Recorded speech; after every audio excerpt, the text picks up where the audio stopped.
hasta ahora son muchos más, pero bueno, y 10 saben que arrancamos, así que ya empezamos. Bueno, cuestiones para hoy. Ahora en un ratito vamos a estar charlando antes de empezar la clase, para que después no se vaya alguno y no llegue a estar. Vamos a estar charlando sobre la evaluación de la semana que viene. Recuerdo, la semana que viene tenemos examen. Después les voy a hacer otro aviso, yo no, les voy a hacer otro aviso parroquial la profesora Anaí. Y después, por último, bueno, vamos a tener la clase. Como les dije, vamos a hacer una clase relativamente corta porque vamos a terminar lo que dejamos de la clase anterior.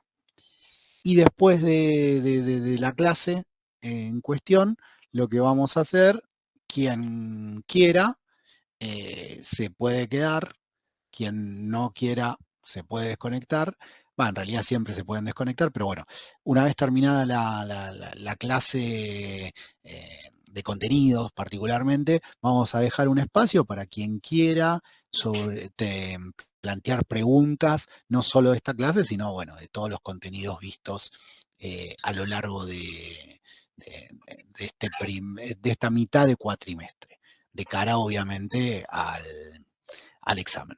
Así que bueno, nada, antes de empezar con la clase les comentaba que bueno, que está conectada la profesora Anaí Varela de competencias discursivas, que les va a comentar un poco la cuestión del trabajo práctico. Te silencio, Santiago, porque si no tenemos continuamente. Bueno, les decía, está conectada la profesora Anaí Varela, que les va a comentar un poco la cuestión de competencias discursivas, del trabajo práctico sobre competencias discursivas, que nada, no se preocupen, es un trabajo bastante, no sé si es sencillo, pero que no les va a generar mayores problemas, trabajo grupal que vamos a hacer, así que bueno, te dejo Anaí que le comentes y nada, después invitada a quedarte a escuchar lo que les tengo para decir. Buenas tardes, noches a todos. Gracias por la invitación. Supongo que algunos de ustedes ya deben haber trabajado con competencias discursivas. Saben que somos un área que acompañamos a algunas materias en lo que es la lectoescritura, la redacción de las materias específicamente dentro del ámbito que están estudiando. En este caso, de lo que es economía, ¿no? Así que planteamos un pequeño trabajo práctico que no les va a llevar mucho tiempo, donde van a tener que elegir un bien o un producto y de ahí van a tener que averiguar algunas cosas de este producto que hayan seleccionado y plantear una serie de situaciones hipotéticas en las que suba o baje el precio y qué es lo que pasa con las curvas de oferta y de demanda. Entonces, toda esa cuestión práctica la van a poder charlar con el profe Cristian si tienen alguna duda, pero yo estimo que para después del primer parcial esto les va a salir bastante simple. Y lo que vamos a hacer es el miércoles les vamos a subir la consigna del trabajo que van a poder hacer en grupos de entre 4 y 6 personas. Y les voy a subir algunos videos donde vamos a ver un modelo de respuesta de este trabajo. No pueden usar el mismo producto, no, un poco de imaginación, pero sí vamos a ver la estructura, el propósito, cómo plantear los argumentos, cómo armar una conclusión para que ustedes puedan darse una idea de cómo armar el texto. Van a armar la consigna y me van a pasar un borrador recién para el 20 de mayo. Así que tienen un montón de tiempo para prepararlo. Esa primera entrega las voy a mirar, les voy a hacer una devolución a cada grupo y además vamos a compartir, si ustedes quieren, me puedo volver a conectar en una de las clases y lo hacemos de manera sincrónica, sino también les voy a subir unos videos para que puedan ver de qué manera se pueden mejorar un poco más los textos y de ahí sí van a hacer la entrega final que la va a corregir Cristian para el 3 de junio. Así que ya ven, no se les tiene que superponer con los exámenes y tienen un montón de tiempo para prepararlo. A mí me van a poder contactar en cualquier momento.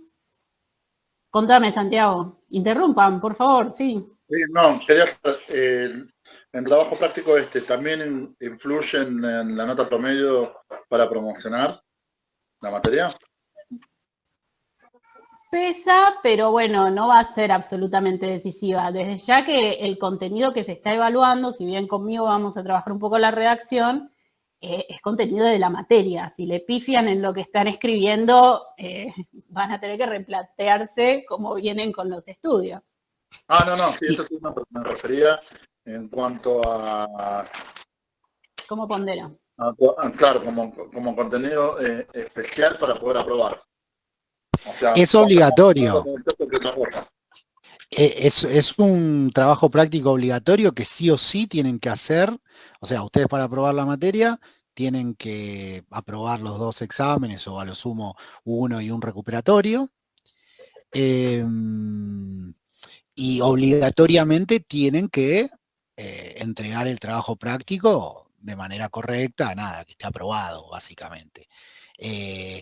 Les comento particularmente, no sé si todos los docentes son así o no, pero yo obviamente este trabajo práctico, por ejemplo, si alguien está ahí en el límite entre un 6 y un 7, en la nota final, bueno, obviamente que si está bien hecho el trabajo y demás, va a redondear para arriba.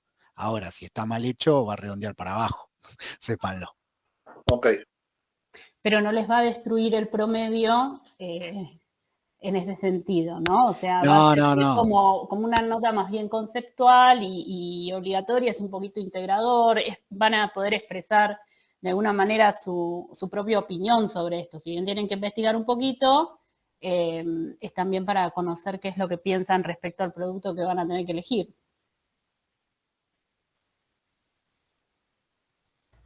Buenas tardes, ¿cómo va? La segunda entrega, había mencionado fecha ya, o sea, la entrega final. Sí, el primer borrador va a ser para el 20. Esto se va a hacer a través del campus, ¿sí? Lo voy a subir como una tarea y la entrega final va a ser el 3 de junio. Ahora, igual, Anaí, una cosita, va a quedar, como para que se queden tranquilos, va a quedar todo escrito por sí, el campus. está en la consigna, van a tener todas estas indicaciones que les estoy como presentando brevemente, las van a tener por escrito cuando entren al campus el miércoles, ya van a tener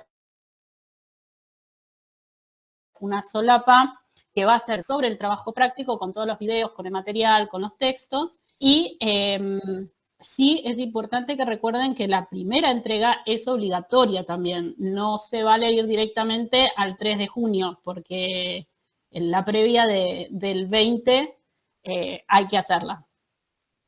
El 20 que lo extenderemos, pondré para entregar hasta última hora de la noche, ¿no? No es que la van a tener que entregar el 20 a la mañana, tienen todo el día. Una consulta, Anaí, ¿qué tal? Sí. ¿Cómo te va? Este trabajo solía ser individual, ¿verdad? O sea, bueno. En realidad depende. En algunas materias es individual, en algunas materias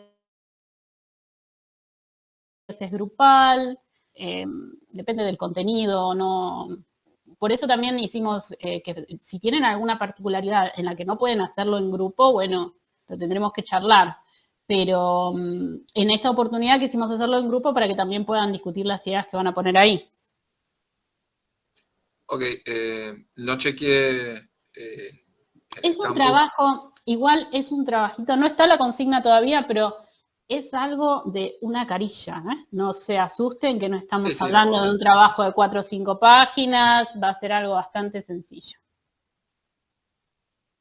Bien, ¿el armado de los grupos es a cargo nuestro o hay algún formulario que llenar?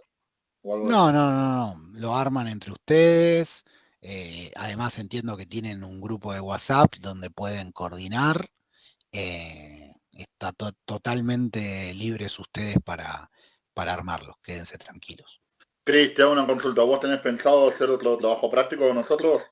¿Sabes por Trabajo... qué te lo pregunto? Te lo pregunto porque de acaso para mantener el mismo grupo. ¿Sí? No, te iba a decir, trabajo práctico entregable de este formato tipo que hay que entregar, no. Quizás, dependiendo cómo venimos en la segunda parte con los contenidos, si nos queda tiempo, lo que podemos llegar a hacer posiblemente sea algún trabajo de aplicación, pero en clase. Que no, digamos, quizás yo les doy alguna tarea, tipo algún artículo o alguna estadística, y le doy media hora para que ustedes, nada, preparen alguna respuesta, que no la tienen que entregar, sino la tienen que tener, se abren el micrófono e intercambiamos un poco. O sea, ese tipo de trabajos normalmente siempre suelen ser más fructíferos cuando la clase es presencial, porque bueno, hay más intercambio, más debate, pero si venimos de bien de tiempo, vamos a hacer algunos en la segunda parte. O sea, como saben, en la primera parte avanzamos bastante rápido, un poco en miras de darle un poco más de lugar a los temas de la segunda parte, así que nada, sería la idea si tenemos posibilidades en la segunda parte, pero no va a ser de este tipo de trabajo en el sentido de que no van a tener que entregarlo y lo necesitan entregar para recibirse, para aprobar la materia. No se hagan problema con eso. O sea, si alguien, esa clase no está, no es que tiene que dar un recuperatorio. No está. A lo sumo se perdió el intercambio que tuvimos en esa clase, pero no es que lo tiene que entregar de una manera, no, ya está. Este sería el único trabajo entregable y de una u otra manera obligatorio. Sí, la otra comisión va a tener un trabajo muy similar, con algunas diferencias, así que por eso recuerden que les voy a dividir las solapas en el campus, ¿sí? Para que les sea más simple. ¿Alguna pregunta más? ¿Algún comentario sobre nuestros trabajos en competencias discursivas? ¿Lo están haciendo en otras materias? Sí, en bastante. Los estamos inundando a trabajos. Pero la idea es que a ustedes les sirva, que tomen esto como una herramienta, ¿no? Así que cualquier comentario que nos quieran hacer siempre es más que bienvenido. Recuerden que me pueden escribir al campus en cualquier momento. Me mandan mensajes por ahí, yo contesto. Bien, ¿hay alguna última pregunta? Perdón. Sí, por favor. ¿El máximo o el mínimo de personas en el grupo que tienen que ver? Entre 4 y 6. Ah, ok. Bárbaro. Buenísimo, gracias. No, de nada. ¿Alguna más? ¿Alguna duda, comentario, algo referido al trabajo práctico? ¿La evaluación del borrador la va a hacer tipo general o grupo por grupo?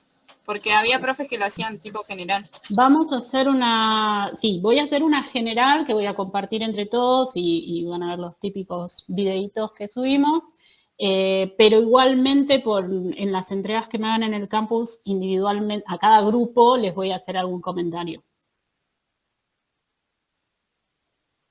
Lo mismo cuando reciban las devoluciones. No se queden callados. Si tienen preguntas, manden mensajes.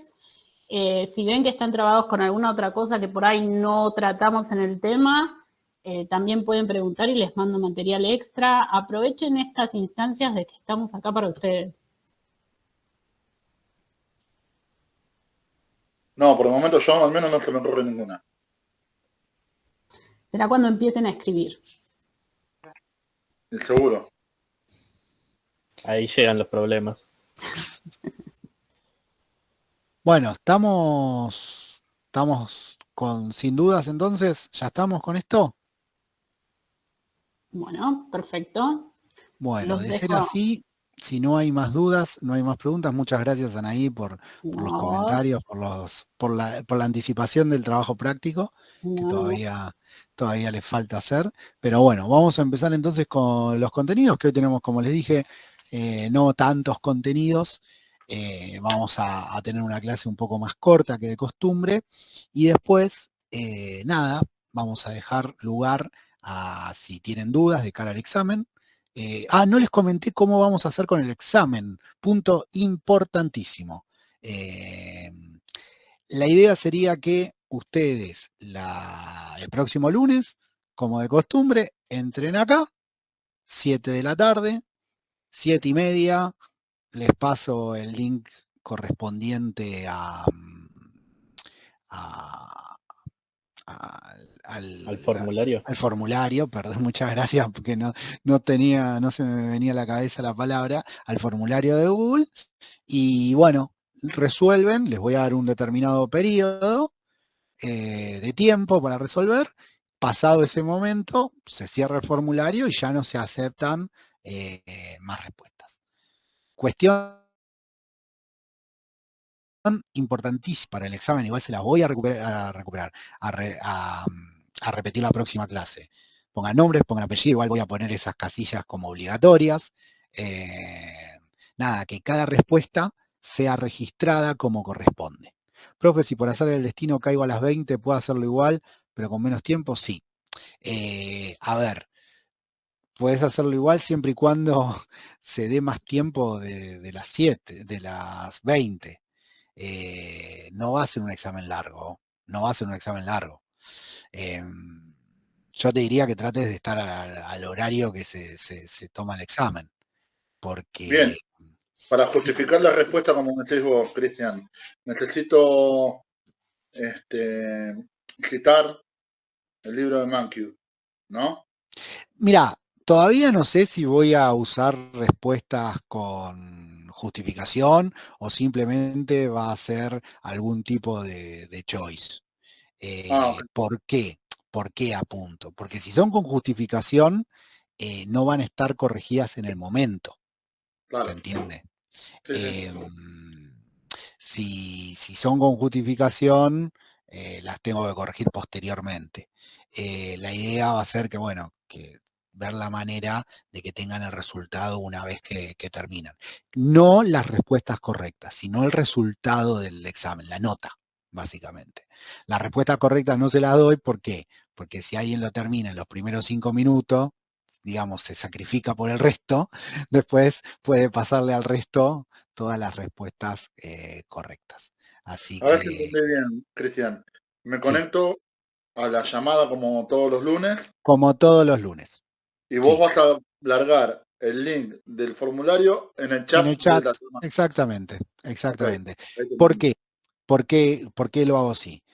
Porque si lo hago por medio de un mail o tengo miedo que no me llegó, entonces lo Tal hacemos cual. por acá y todos tienen acceso.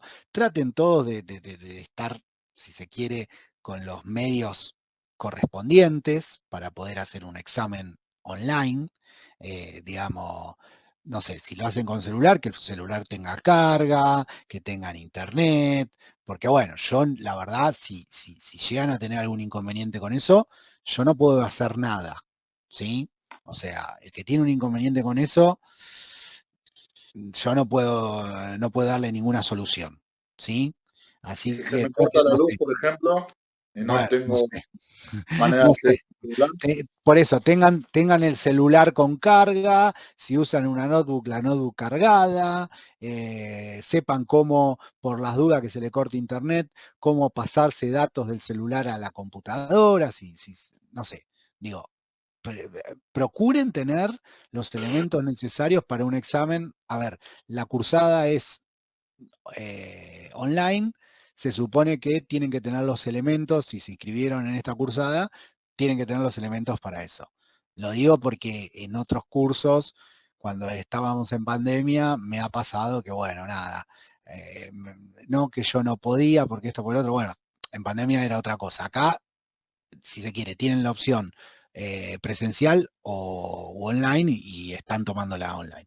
Solamente será, no sé, todavía no lo armé el examen o hay que desarrollar. Todavía no lo armé el examen, pero probablemente apunte más para el lado de choice, que sepan desde ahora, no van a ser choice simples, sino que van a apuntar a que, bueno, a que sepan diferenciar los conceptos, sepan, nada, relacionarlos, eso.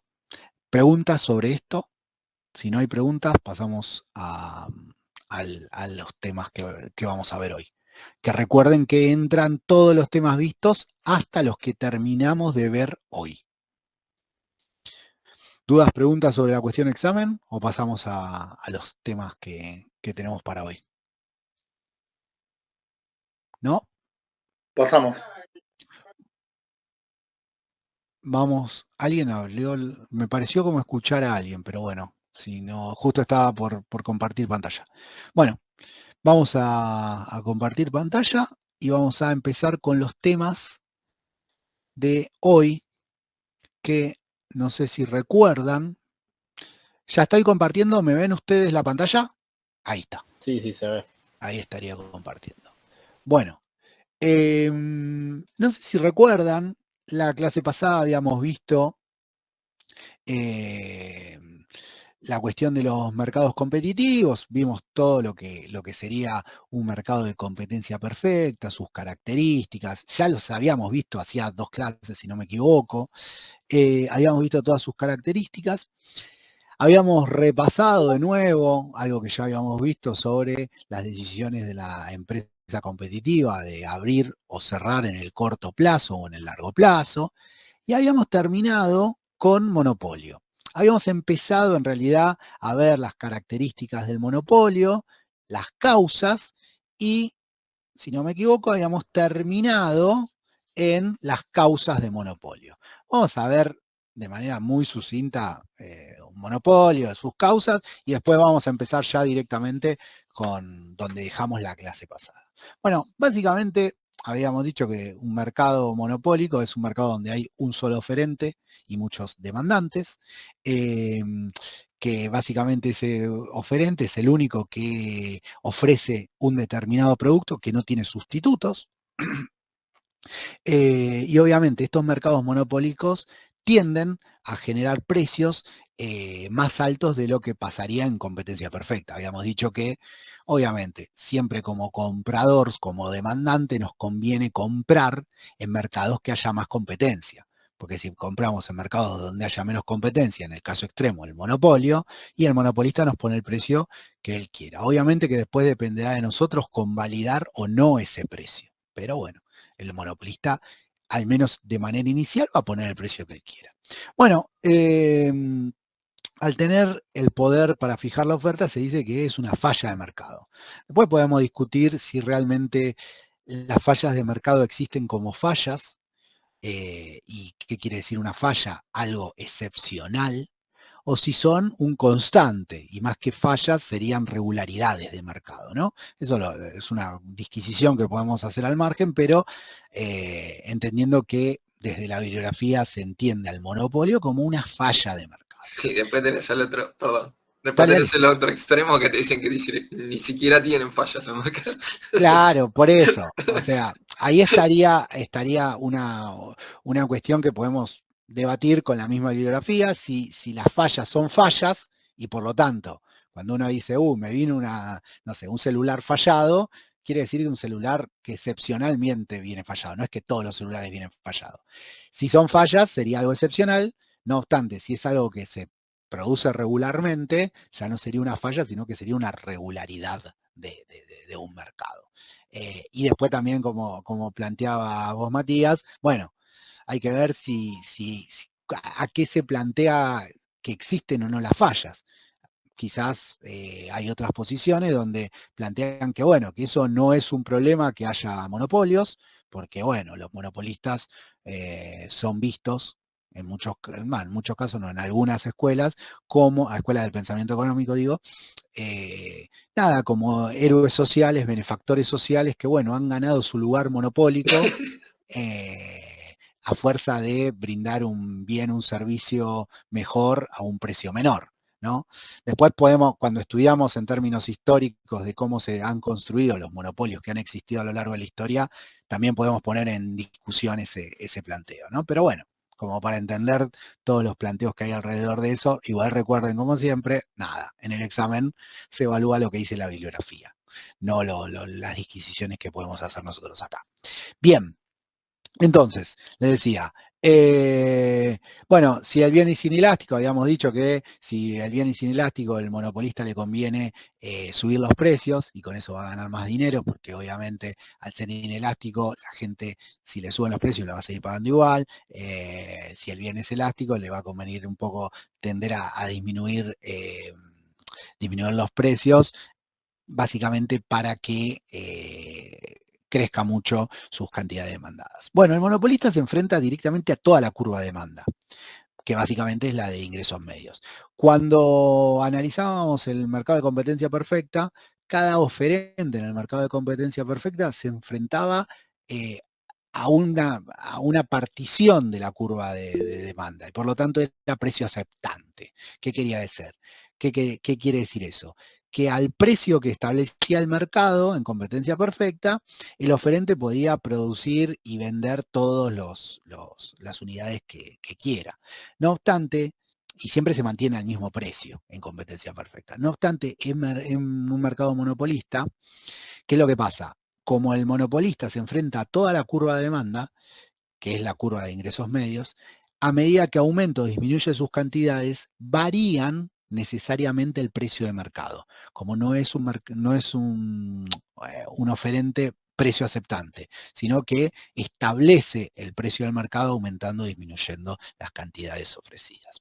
Bueno, la maximización, al igual que la competencia perfecta, se da en el punto donde el ingreso marginal es igual al costo marginal, y en los O sea monopolios... que la curva de demanda en la competencia monopolística No. Competencia monopolística es otro mercado que, si quieren, después se los comento, no es un mercado monopólico.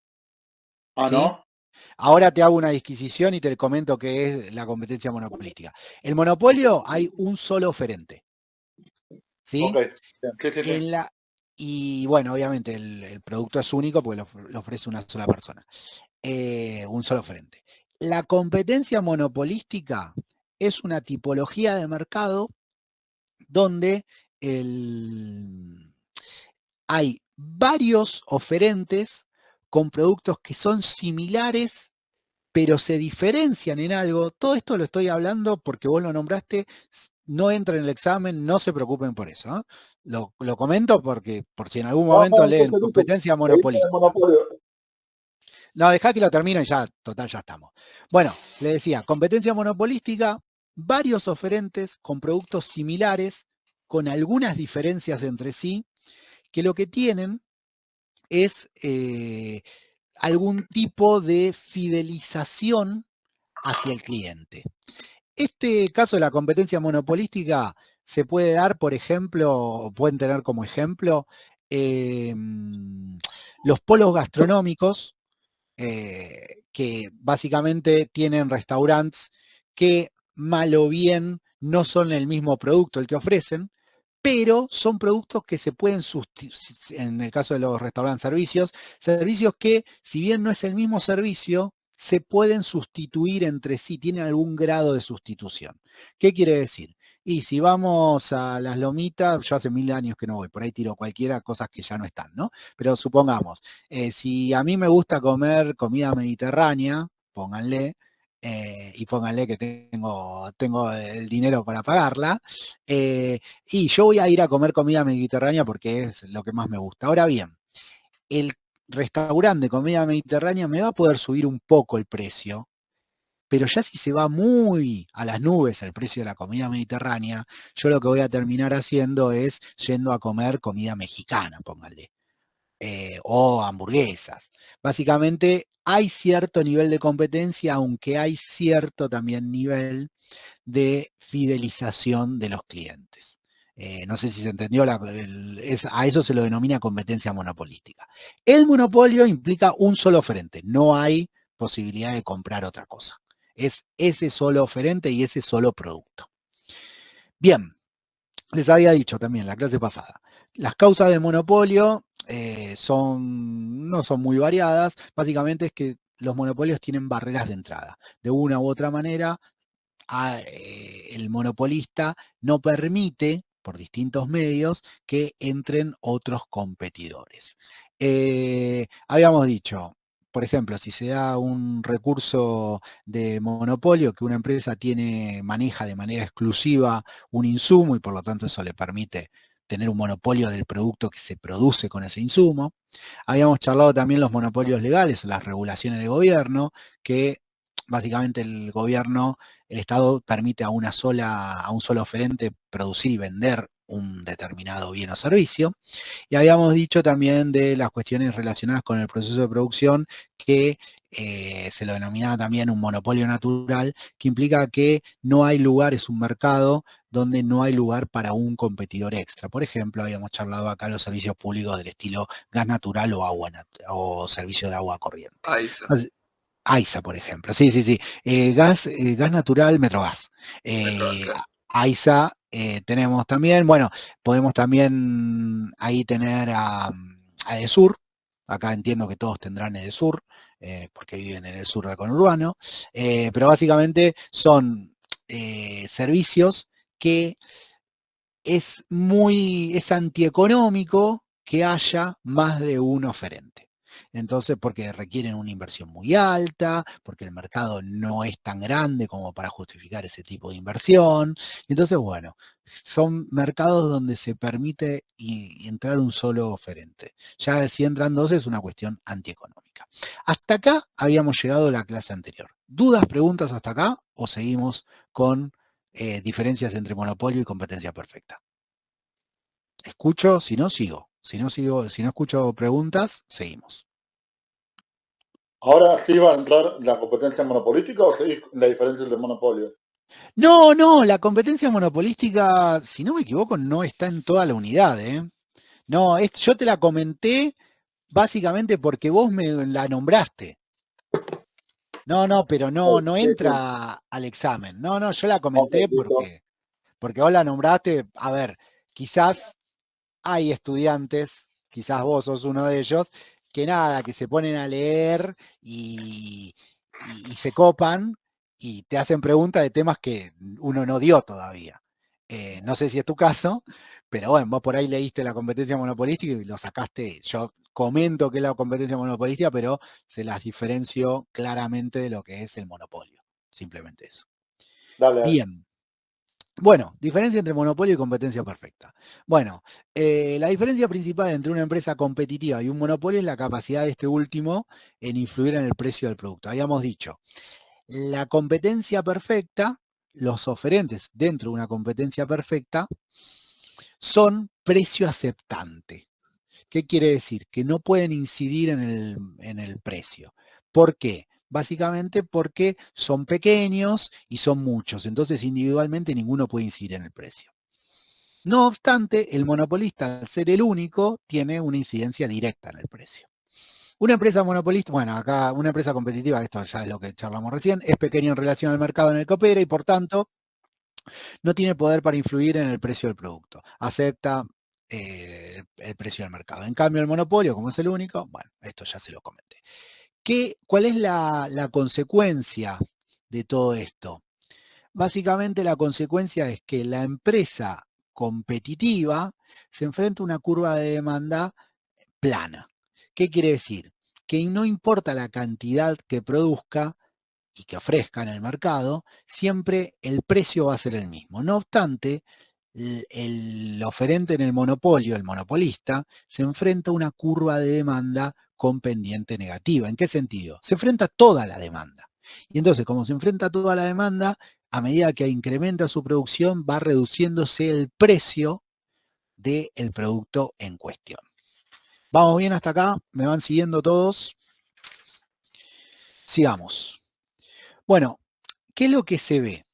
A diferencia de la competencia perfecta, en un mercado monopolista, el ingreso promedio es distinto al ingreso marginal. ¿Y por qué es distinto al ingreso marginal? Volvemos un segundo a la filmina anterior.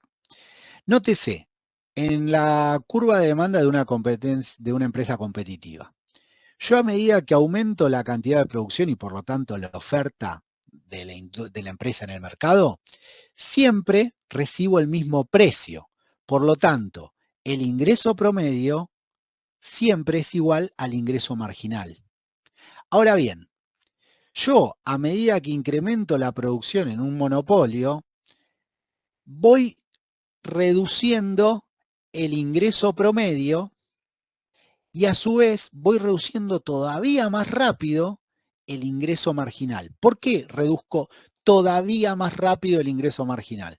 supongamos que acá tenemos un precio de 100 pesos. Y si yo decido producir una unidad más, paso a vender a 90 pesos. Pero no es que paso a vender a 90 pesos el último producto, sino que paso a vender todos los productos a 90 pesos. Por lo tanto, ¿voy a ganar un poco más por las cantidades que vendo? ¿Voy a recibir un poco más de dinero por las cantidades que vendo? Sí. No obstante, voy a perder también en parte por cada una de las cantidades que hubiese vendido al precio anterior. ¿Esto qué quiere decir?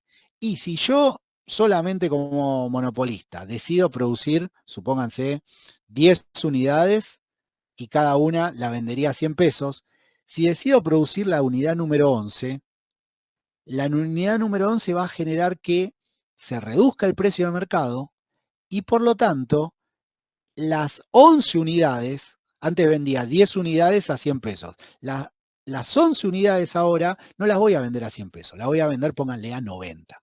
Por lo tanto, el ingreso marginal se diferencia del ingreso promedio en un monopolio. En la competencia perfecta, el ingreso promedio es igual al ingreso marginal. Así que bueno, se conforma, y no se vuelvan locos, ahora lo explico, se conforma la curva de demanda del monopolio y a su vez distinta la curva de ingreso marginal en el monopolio. ¿Por qué son distintas? Por esto que dijimos antes. Si nosotros, a medida que vamos incrementando la cantidad ofrecida, vamos reduciendo el nivel de precio para todas las unidades que vendemos. Por lo tanto, el ingreso marginal no es el nuevo ingreso por la unidad producida, sino que es ese nuevo ingreso, pero para todas las unidades vendidas. Por lo tanto, se va reduciendo más rápido el ingreso marginal del ingreso medio o el precio de la demanda. ¿Me van siguiendo hasta acá? ¿Se entiende por qué la diferencia entre ingreso marginal e ingreso medio o curva de demanda? Que en la competencia perfecta son lo mismo. ¿Me siguen? ¿No me siguen?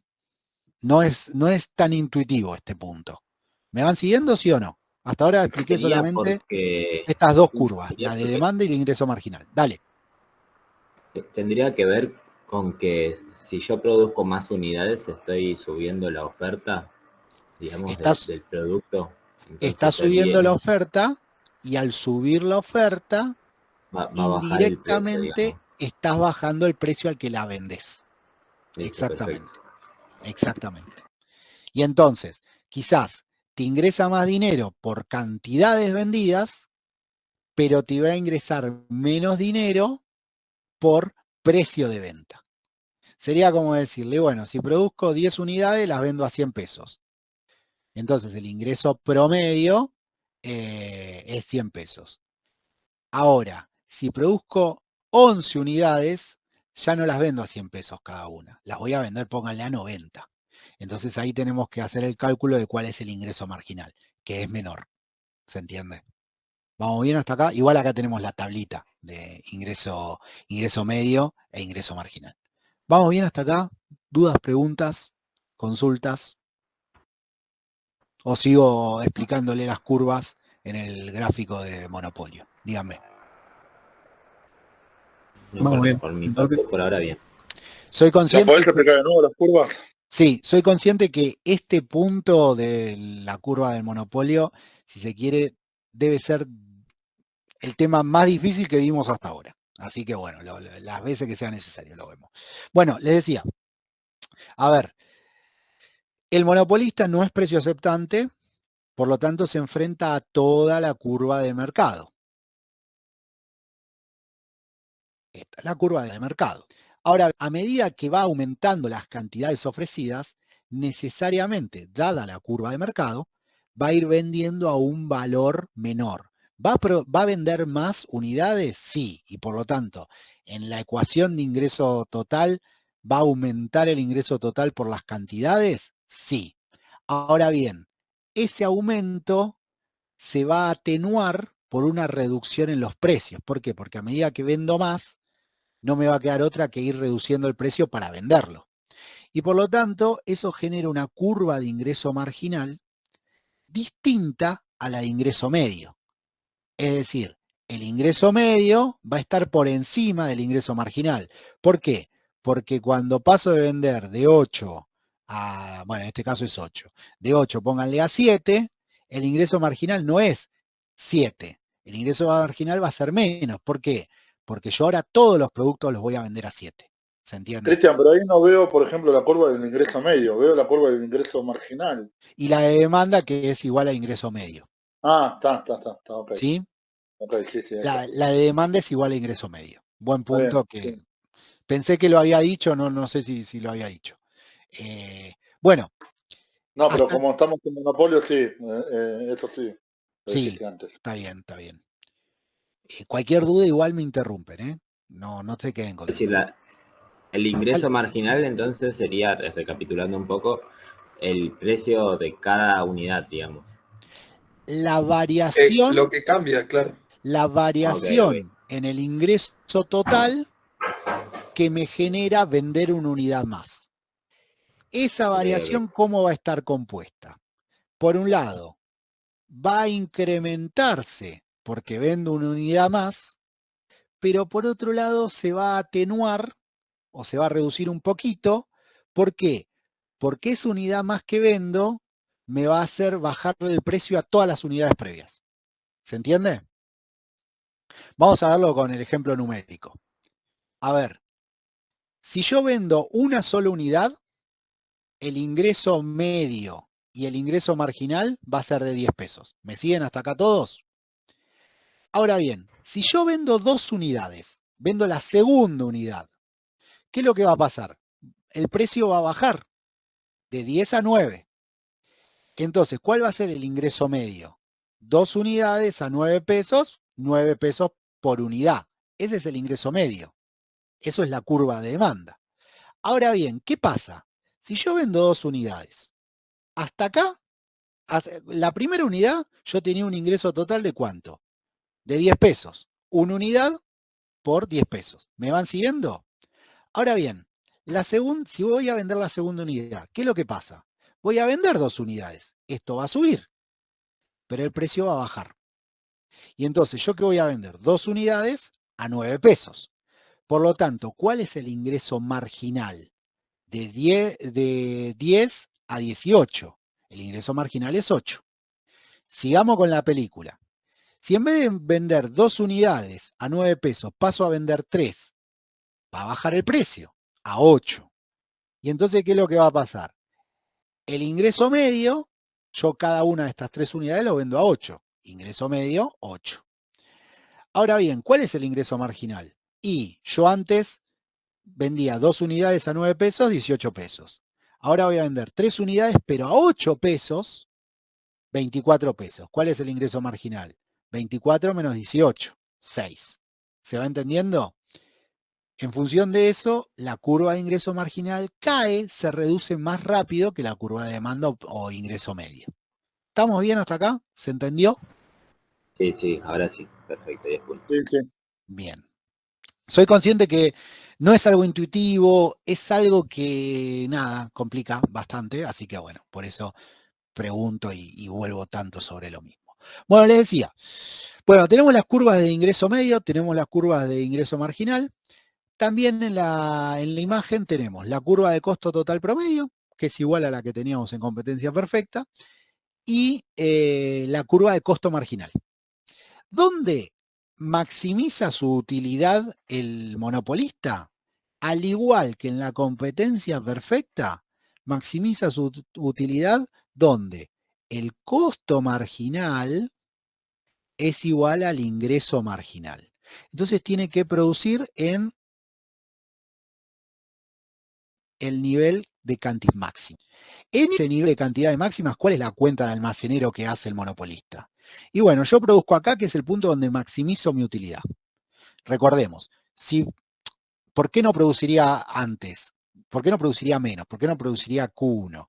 Y porque Q1 me sale un costo marginal de, pónganle, 50 pesos y tengo un ingreso marginal de 70 pesos. Entonces produzco más. Y así sucesivamente hasta que es igual el ingreso marginal al costo marginal.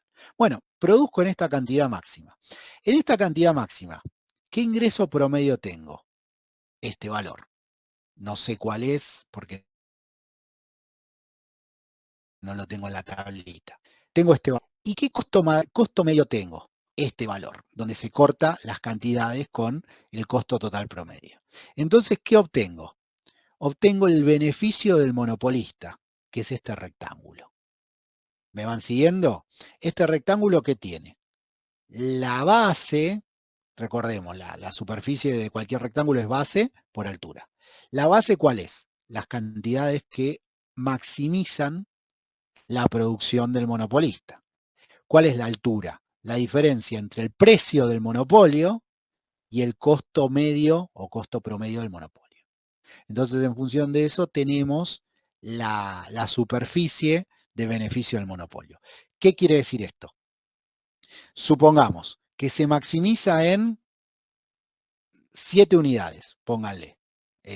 No, estoy buscando, no tengo la tablita, no está la tabla acá. Pero supongamos que se maximiza en 7 unidades y que el precio del monopolio es 100 pesos y el costo total promedio es 80. Entonces, 7 unidades por 20 pesos. ¿Cuál es el beneficio del monopolio? 140 pesos. ¿Me siguen dudas, preguntas, consultas? Hasta acá, ¿cómo venimos?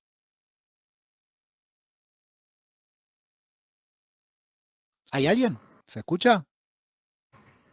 Sí, estaba analizando. No, porque tenía miedo que se me haya desconectado a mí. ¿Se entiende esto? La duda que tengo yo es, está bien que vos tenés ahí que un cuadrilátero se forma por 4 puntos. Sí. 2 lados iguales, eso me queda muy claro. Ojo, no, una cosa. Acá pueden ser los 4 lados iguales o pueden ser 2 y 2.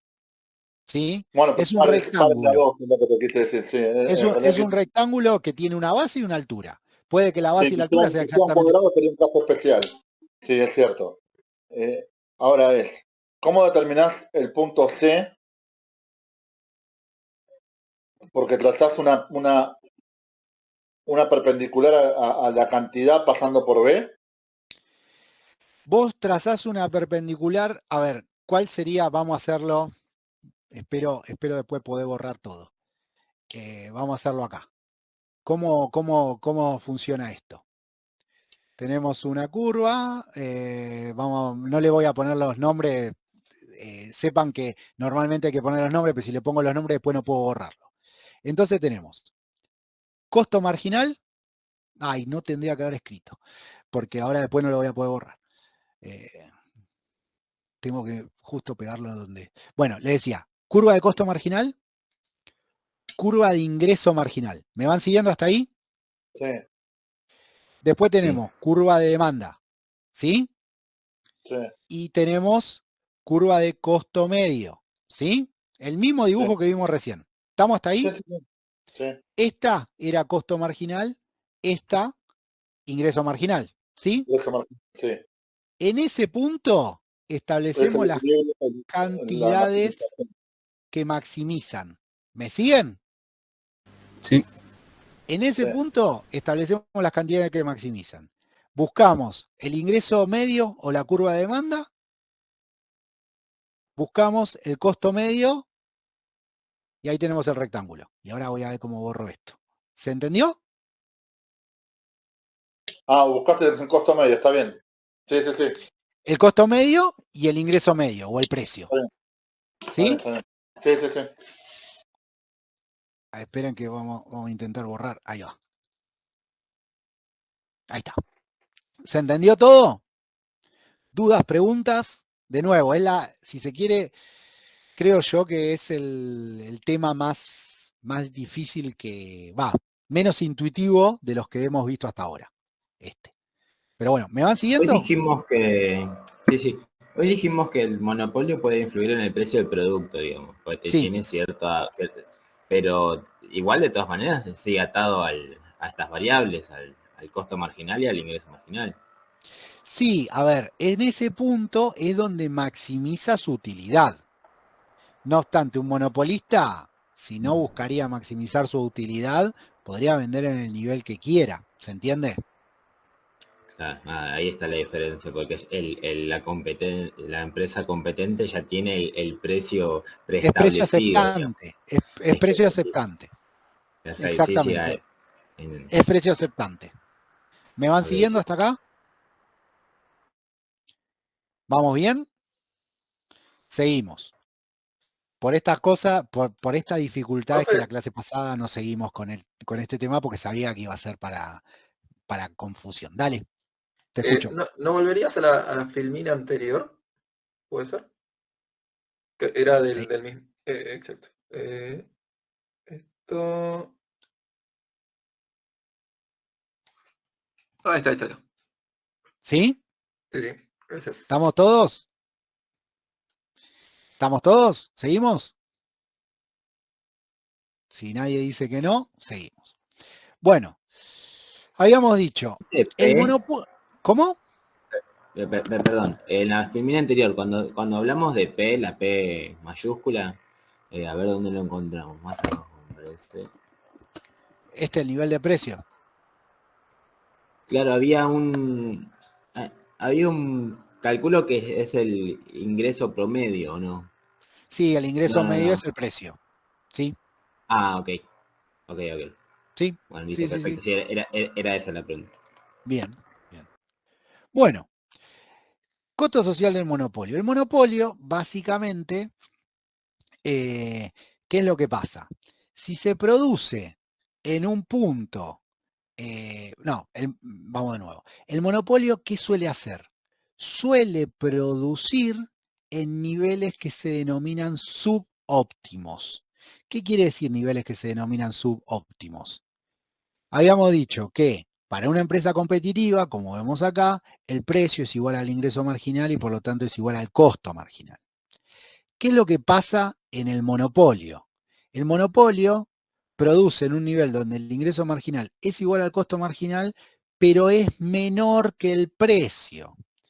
Por lo tanto, produce menos cantidades que si fuese una empresa competitiva. ¿Eso qué genera? Básicamente genera una reducción del valor, reducción del excedente social que veíamos la clase pasada, para los compradores. ¿Cómo se expresa eso? A ver, acá tenemos... a ver, ¿por qué corte? ¿A qué apuntas con corte de energía? Porque justamente el corte Producen de energía, menos energía que la demandada. En parte sí, lo que pasa es que, a ver, en ese caso, justamente el caso de las empresas energéticas, no estarían operando como los monopolios que estamos viendo acá, que todavía no tienen ningún control estatal. ¿Se entiende? ¿Por qué había cortes de energía? Cuando, mal o bien, imagino que lo siga habiendo, ¿no? Pero bueno, ahora estamos medio en invierno, no se corta tanto. Porque había falta de inversión y a la vez porque, bueno, en función de, en realidad, vamos un paso para atrás.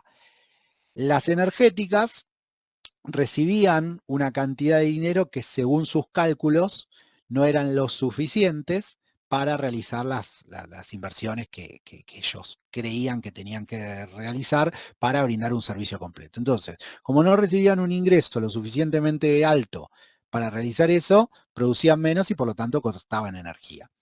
¿Y por qué no recibían ese ingreso? Justamente porque había algo que todavía no vimos, que está en las últimas filminas de esta unidad, que es un estado que le limitaba los precios. ¿Se entiende? Entonces no estaríamos en ese caso por ahora. ¿Por qué? Bueno, suponiendo que lo que dicen es correcto, ¿no? Sí. ¿Qué es lo que pasa? No es el caso que estamos estudiando. ¿Por qué? Porque en estos casos que estamos estudiando, que todavía no metimos el control estatal, el monopolista cobra lo que quiere. Las empresas concesionarias de luz, gas y demás no estaban cobrando lo que querían. ¿Se entiende? Tenían un limitante de tarifa. Hoy en día parece que se va a tender a recomponer esa tarifa. Ya está. A varios contactos le ha venido una linda cuenta de luz. A mi hermano le vinieron 52.000 pesos, por ejemplo. Como que se está recomponiendo eso. A mí, por suerte, no sé por qué, Tu hermano Tampoco voy a- todavía no se recompuso, pero bueno. Mi hermano no se recompuso, pero a mí todavía no me llegó algo así que tampoco voy a ir a reclamar que me llegue, pero bueno, se espera que en los próximos meses un poco se recompongan las tarifas y ahí sí iríamos a algo más parecido a esto. Pero lo que tuvimos hasta ahora, en los últimos, póngale, 15 años, 20 años, los prestadores de luz, de gas y demás no se comportaron como lo que estamos estudiando ahora, que es un monopolista que básicamente hace y deshace de su precio, ¿no? Hasta ahora se habían comportado con un limitante fuerte de parte del Estado. Volvemos. Les decía, ¿por qué el monopolio es ineficiente? A ver, si estaríamos hablando de un mercado de competencia perfecta, la curva de costo marginal, habíamos dicho, sería la curva de oferta de todo el mercado y la curva de demanda también sería la curva de demanda de todo el mercado. Por lo tanto, si estamos en una situación de competencia perfecta, el equilibrio de mercado se encontraría en el punto donde... Perdón. Dale. ¿Ineficiente para quién? Ahora vamos a ver por qué. Ah. Ahora no te anticipes. Ahí vamos a ver. ¿Qué pasaría? Igual es un muy buen punto el que decís, ineficiente para quién. Decía, en un mercado de competencia perfecta, la cantidad sería eficiente. ¿Por qué? Porque se produciría donde se corta la oferta, que sería el costo marginal, y la demanda, que es la misma curva de demanda. ¿Qué es lo que pasa? En un mercado de monopólico, ¿qué es lo que pasa? Se produce una cantidad menor a un precio mayor. Y obviamente, ¿quién gana produciendo una cantidad menor a un precio mayor? El monopolista. ¿Qué es lo que hace el monopolista? Recordemos clase previa, lo que era la teoría de los excedentes. Si estamos en una competencia perfecta, ¿qué es lo que pasa? Tendríamos todo este triángulo de excedente del consumidor y todo este triángulo de excedente del productor.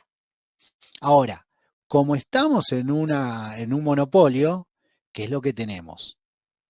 Este triangulito del excedente del consumidor. ¿Y por qué ese triangulito? Porque es la parte, el área que comprende entre la curva de demanda y el precio del mercado. Y todo esta suma de rectángulo más triángulo que va a ser excedente del productor. Básicamente, ¿quién se beneficia del monopolio? El productor, el monopolista. Y ahora bien, ¿qué es lo que pasa? Se beneficia a costa del consumidor y si lo miramos en términos sociales, esta área no se la queda a nadie, por lo tanto es pérdida o peso muerto. ¿Se entiende lo que expliqué? Por eso No, se lo denomina ineficiente. Decime, ¿dónde no se entiende? yo no entiendo por qué, esto igual no lo entendía desde antes, no entiendo por qué el peso muerto no va a nadie. Básicamente porque no se produce. O sea, no se produce esta cantidad, la diferencia entre la cantidad del monopolio y la cantidad eficiente no se produce y por lo tanto esta diferencia entre el valor que le dan los consumidores al producto y el costo que tienen los productores de producirlo no se realiza. ¿Se entiende? Pero, por eso es un peso ¿por muerto. qué se supone que en este caso el monopolio no se estiraría un poco más? Porque la cantidad eficiente es donde corta el ingreso marginal con el costo marginal. Recordemos que si vendemos menos de esta cantidad, nos estamos perdiendo de obtener ganancias. ¿Por qué nos estamos perdiendo de obtener ganancias? Porque, supongamos, el costo marginal está acá y el ingreso marginal está acá. Entonces, ¿qué me conviene? ¿Producir y vender? Sí. Ahora, produzco uno más y vendo. El costo marginal está acá, el ingreso marginal está acá. ¿Me conviene producir y vender? Sí. Entonces, sigo así, hasta el punto que maximizo mi utilidad. Ahora, si me paso de largo, ¿qué es lo que pasa? Si me estiro un poco más, como decís vos. A mí, producir una unidad más, a partir de este punto, ¿qué me genera? Me genera un costo por acá arriba. ¿Y qué me genera? Un ingreso marginal por acá abajo. ¿Me conviene Claro, producirlo? pérdidas. No me conviene producirlo, ¿se entiende? No producirlo porque ya al haber maximizado, pasando el punto de maximización, ya se tomaría prácticamente como una pérdida. Ya empiezo a perder plata. A ver, no quiere decir que pierdo en términos de la ecuación general, sino que gano menos que si Produciendo más. produciría en monopolio. ¿Se entiende? Pero acá el Bien. ingreso medio no tendría que ser igual a la demás. Ah, porque es el ingreso marginal. No, me confundí yo. Ese es el Bien, ingreso marginal, no es el ingreso medio. Ahí está. bien, bien. ¿Más preguntas, más dudas? ¿O seguimos? Perdón, yo Dale. sí, porque se me ocurre. La curva de costo marginal Sí, es distinta a la de costo total promedio, ¿no? sí, totalmente. Sí, sí, sí. ¿Y no convendría entonces producir donde la curva de costo total promedio tiene su mínimo? No necesariamente. No necesariamente. Vos siempre recordemos los famosos 10 principios. La economía neoclásica siempre en sus modelos plantea el pensamiento en términos marginales. ¿Qué implica? A ver, una que tenga... Acá tenemos. Suponemos, ¿dónde tiene el punto medio la curva de costo total? Donde se corta con la de costo marginal. No sé si se acuerdan, la clase pasada habíamos visto eso. Si yo produciría en el punto de donde tiene el punto más bajo la curva de costo total promedio, ¿qué es lo que va a pasar? Voy a tener un ingreso marginal muy alto, un costo marginal muy bajo y no lo voy a agarrar. Pero el área de beneficio sería más chica. Claro, totalmente. Sí, lo acabo de ver recién. Totalmente. ¿Vamos bien hasta acá? Listo, perfecto. Sí, perfecto. ¿Estamos? ¿Seguimos? ¿Les parece? ¿Se apagaron todos? ¿Tan vivos ahí? Sí, seguimos. Bien, bueno, volvemos entonces. Hasta acá vimos qué es lo que hace un monopolio si está a su libre albedrío y nadie le pone un límite. ¿Qué es lo que pasa? Normalmente en la realidad los monopolios suelen tener límites a su accionar. Vamos a ver cuáles pueden ser esos límites que se les suelen poner a los monopolios. Bueno, por un lado, se pueden tratar de que estas industrias que funcionan como monopolios sean más competitivas entre sí, o que algo que sea un monopolio, principalmente tomando las leyes antimonopolios estadounidenses, muchas veces se obliga a empresas a desprenderse de determinados activos para que empiecen a competir. Por ejemplo, se obliga a grandes empresas a dividirse entre 2 o 3 unidades de negocio distintas que compitan entre sí. Esa es una de las políticas que se plantea ante un monopolio. Bueno, romperlo, básicamente. Romperlo, y hay muchas empresas que son pulpos, que tienen muchas subempresas en su poder, y entonces cada vez que van a comprar una nueva empresa, tienen que pedir permiso a la Comisión de Competencia. Acá en Argentina pasa algo similar, lo que pasa, como ya charlamos la clase pasada, es todo mucho más laxo. Es todo mucho más laxo. Inclusive, aquellos que despotrican contra los monopolios, en algún momento seguramente habilitaron algún monopolio. Hoy en día se habla mucho de los monopolios, sobre todo del lado del kirchnerismo. No obstante, Néstor, antes de dejar el poder presidencial, le firmó la fusión entre Cablevisión y el Grupo Clarín, Fiverr. por ejemplo. Claro, Cablevisión, Fivertel y el Grupo Clarín. Hay un comentario en el chat que habla de Rockefeller. A ver. A Rockefeller no le pasó, sabes que no sé, esa sabes que no la tengo. No sé si le pasó. Seguramente, a ver, un tipo como Rockefeller, que debía tener, pero... una cosa, ya leí el comentario, pónganse un puntito, así me queda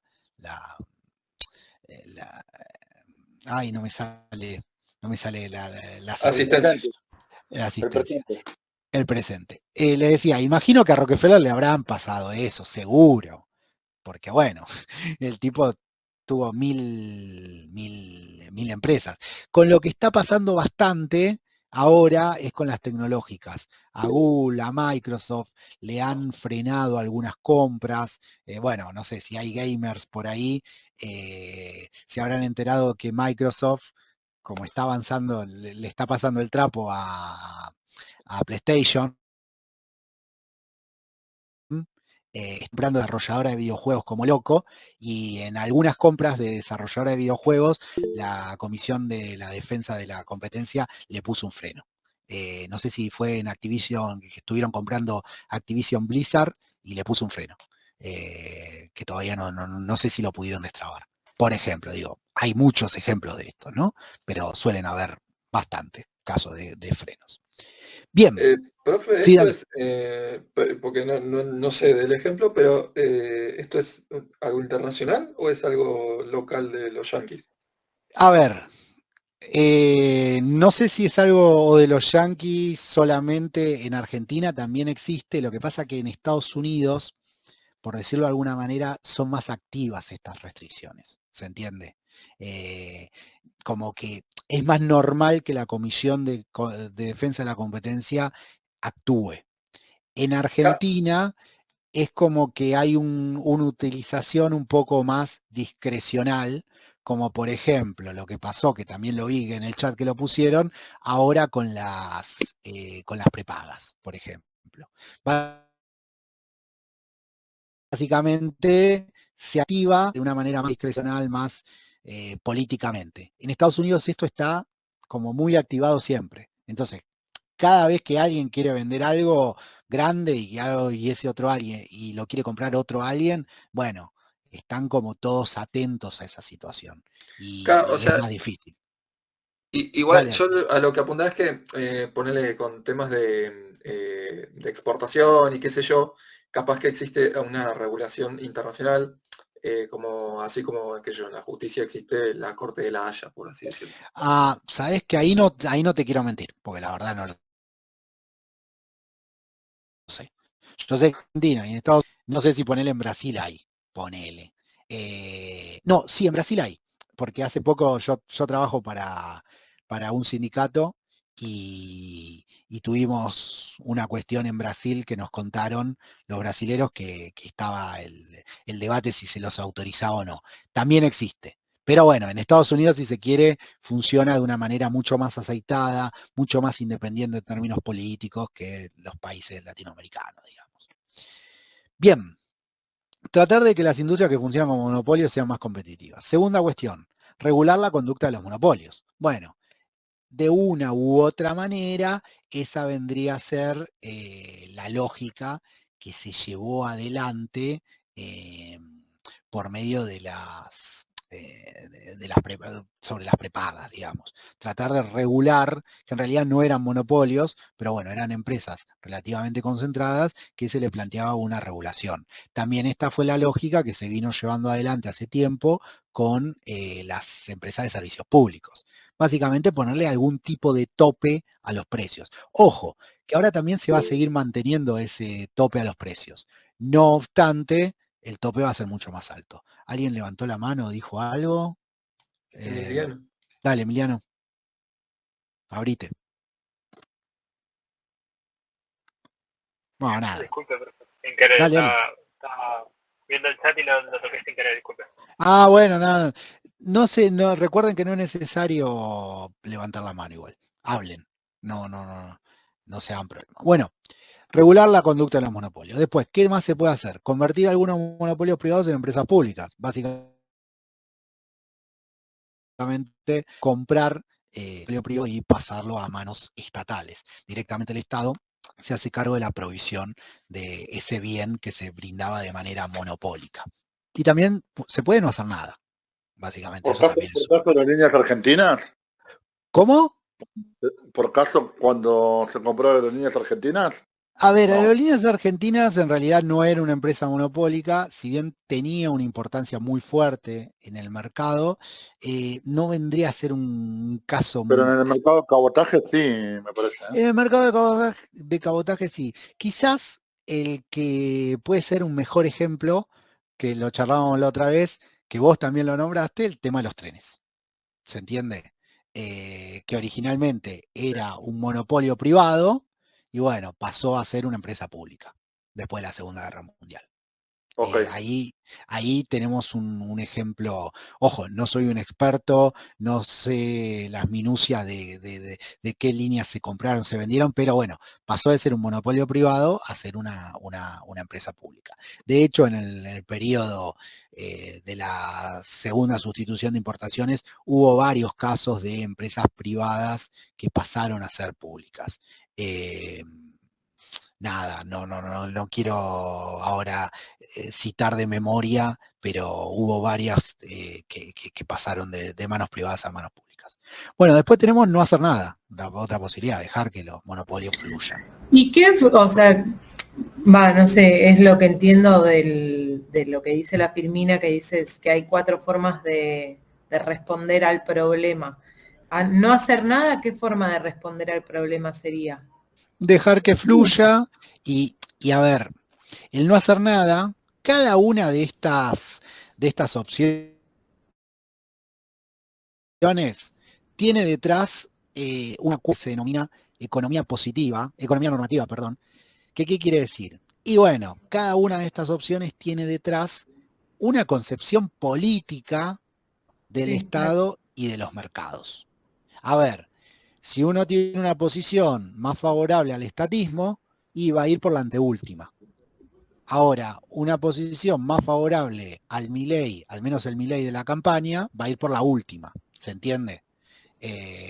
Quizás, no sé, una opción más kirchnerista apuntaría a regular fuerte la conducta de los mercados, de los monopolios. Quizás una opción más, no sé, de algún gobernante estadounidense apuntaría a tratar de que las industrias que funcionan como monopolios sean más competitivas. Por eso, detrás de cada una de estas opciones hay una concepción política de quién debe producir, cómo se debe producir, en manos de quién tiene que estar estos, en casos servicios públicos, producciones estratégicas. Detrás de eso no hay una opción predeterminada que sea la que, entre comillas, está bien. ¿Se entiende? No existe la opción predeterminada. Todo esto depende de las concepciones políticas y obviamente de algo que no dicen los manuales,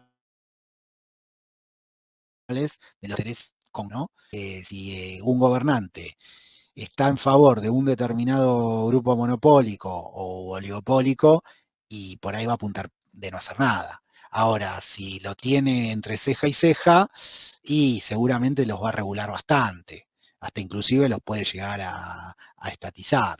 Así que bueno, todo depende de eso. De nuevo, a ver, el Milei de la campaña apuntaba a esto, el Milei pragmático apunta a esto, ¿se entiende? Es decir, ni siquiera para el mismo gote. Un poco la diferencia entre los modelos y la realidad. Y la realidad, completamente. Néstor hubiese apuntado a lo contrario, en su momento apuntaba a lo contrario de tratar de que las industrias no funcionen como monopolio, porque si se quiere, autorizaba fusiones. Ahora después Cristina apuntaba fuertemente a regular los monopolios e inclusive con la ley de medios apuntaba a que Clarín se empiece a deshacer de activos que tenía en determinadas radios y canales del interior. Por eso, de nuevo, es todo una cuestión de análisis de la realidad concreta, momento concreto y concepciones políticas previas, obviamente. Alguien iba a hablar y lo pisé. Sí, aunque capaz que a los compañeros les molesta un poco, pero estaría bueno sacarme la duda. Respecto al punto 1 y 2, en definitiva, el 2 tiene como objetivo, de cierta manera, el 1. En realidad no. ¿En qué sentido? Que el 1 trata de romper al monopolio. El 2 no lo rompe, pero lo regula. ¿Se entiende la diferencia? El 2 lo mantiene el monopolio, no lo rompe. ¿Se entiende? El primero trata de romperlo. Es como decirte, a ver. Pero romperla en qué o sea, no en eliminar la empresa o Hacer que la empresa se divida en 5 partes, por ejemplo. Claro, o sea, en que se divida en subempresas Claro, que compitan entre sí. que compitan entre sí. O sea, había leído la teoría y hablaba de que produzcan el cuasi igual producto homogéneo para que compitan esas 5 empresas entre sí. Pero Sí. lo tienen que regularizar. Una cosa así había entendido. A ver, eso como caso extremo. En Argentina, lo más parecido a esto, ustedes son muy chicos, pero pudo haber sido la ley de medios. ¿Qué hacía la ley de medios? Planteaba que el Grupo Clarín tenía no sé cuántos medios en el país y que por lo tanto estaba tendiendo a monopolizar la industria de la información. Entonces, ¿qué era lo que obligaba, que nunca se terminó poniendo en práctica, ¿no? Pero qué era lo que obligaba al Grupo Clarín, qué era lo que generaba? Básicamente que el Grupo Clarín tenga que vender, tenga que deshacerse de tanto porcentaje de su capital. Y entonces, bueno, eso generaba... Iban a manejar la realidad del país. No sé, yo no sé si... Sí, yo soy bastante de la temor teoría... de todo presidente, por eso que se decían, ¿no? De que muchas veces Clarín decidía quién era el presidente y quién no. Sí, Porque... yo no sé, a ver, yo soy muy crítico de eso, e inclusive muchos presidentes que a veces lloraban la carta, terminaron aceptando de alguna manera. Hay una famosa frase de Perón que dice, yo gané teniendo a todos los medios en contra y perdí teniendo todos los medios a favor. Si uno mira en términos más cercanos el kirchnerismo ganó la victoria más importante que tuvo el kirchnerismo, la ganó en el momento más álgido de la pelea con el Grupo Clarín, teniendo a todos los medios en contra, que fue el año 2011. Y no obstante, ¿por qué? A ver, ¿por qué un gobierno gana o pierde? Y esto es hipótesis mía, ¿no? Hipótesis más que como economista, como historiador. Los gobiernos ganan o pierden en función de básicamente la realidad concreta, si llenan o no la heladera. Y lo que hacen los medios es a lo sumo pueden interceder muy en el margen. Si la cosa está muy finita, si no hay una tendencia clara, ahí pueden interceder los medios. Pero igualmente es insultar al pueblo, ¿no? Además que es suponer que la gente es idiota, es salvando todas las distancias y hablando de algo muy vigente. Yo creo que lo más grave, los medios son formadores de opinión. Sí, tampoco podemos fingir demencia de eso, o sea, no. Pero no, a ver, de a uno. Yo acuerdo que forman alguna opinión.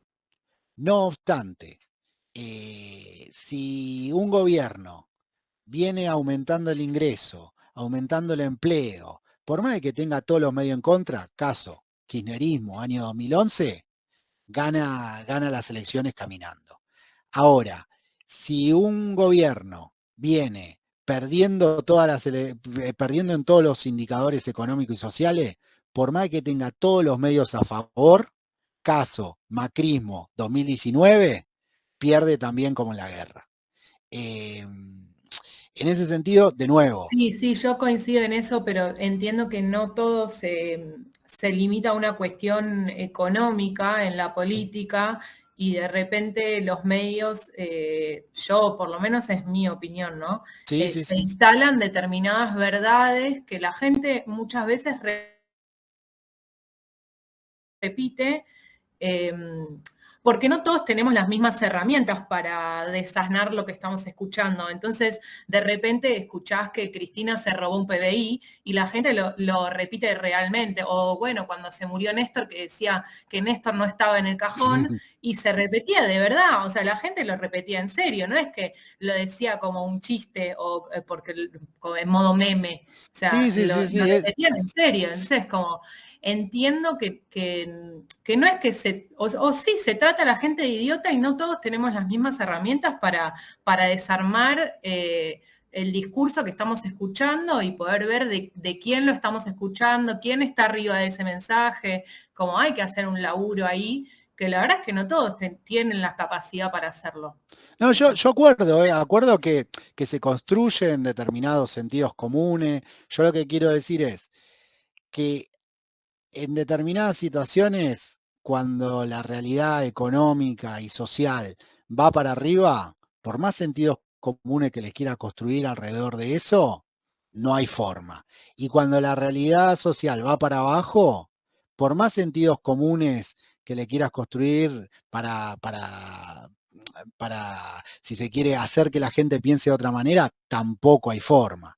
¿Y por qué yo digo, bueno, sí, también en un punto, yo estoy de acuerdo que hay construcción de sentidos comunes, no obstante, cuál es, si se quiere, la llegada que tienen esos sentidos comunes o hasta dónde pueden realmente pasar o interceder en la realidad esos sentidos comunes, que pueden en el corto plazo generar algún malestar y demás, pero a la larga, si el país anda bien en términos económicos, por más malestar que le quieran realizar de los medios, la gente va a ir a votar al candidato que le va bien, y si el país anda mal, por más bienestar que le quieran vender de los medios, la gente va a terminar votando en contra del candidato que le va mal. Obviamente que en un contexto donde la cosa no se termina de definir, los medios pueden interceder y de hecho interceden, ¿no?